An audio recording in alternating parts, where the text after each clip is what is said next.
केलेला माल हा शब्द वापरतात। माझा संताप झाला। आमच्या पक्षात राज ठाकरेंनी आम्हाला शिकवलंय की महिलांचा सन्मान करा। आम्ही महिलांचा सन्मान करतो म्हणून प्रत्येक आमच्या जाहीर सभेत एवढ्या मोठ्या संख्येने महिला जमतात। मला हा दिवसभर प्रश्न पडला की सुषमा अक्का कुठे? तुमच्या पक्षाचा एक खासदार तुमच्या प्रतिस्पर्धी महिला येते, तिला बकरी म्हणतो, कुणाला माल म्हणतो, कुणाला शिव्या देतो। कुठे सुषमा अक्का? ते जाऊ द्या, त्या कोणत्या प्रियंका चतुर्वेदी यांनी काँग्रेस का सोडली? तर काँग्रेस का त्यांनी त्यांची प्रताडणा केली म्हणून त्यांनी काँग्रेस सोडली, उबाटा गाठात आहेत, त्या का गप्प आहेत? या निवडणुकीत हा प्रश्न महत्वाचा आहे। मी प्रत्येक ठिकाणी सांगतो, महिलांनो, उबाटाला कधीही मतदान करू नका, कधी करू नका।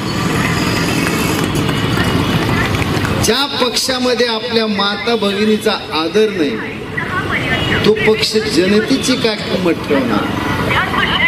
या निवडणुकीला पाहताना आपण फार गांभीर्याने निवडणुकीमध्ये लँड जिहाद, लव जिहाद आणि वोट जिहाद या तीन प्रश्नाकडे जर आपण लक्ष नाही दिलं तर या भारतातला, या हिंदुस्थानातला हिंदू हा अत्यंत धोक्याच्या ठिकाणी उभा राहिलेला दिसत।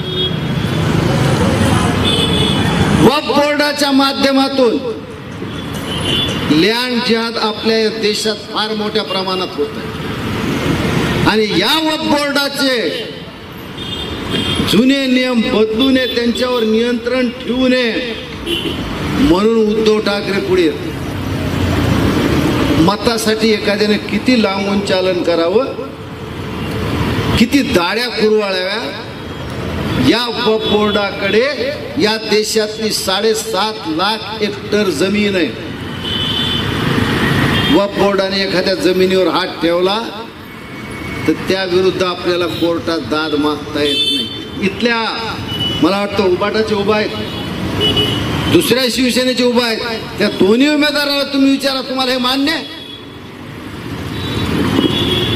तुम्हाला मान्य आहे काय वक्फ बोर्डाचं?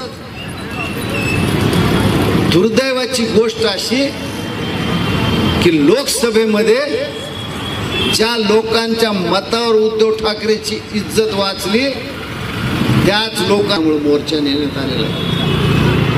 दुसरा एक प्रकार आहे लव जिहाद। आपल्या हिंदू मुलींना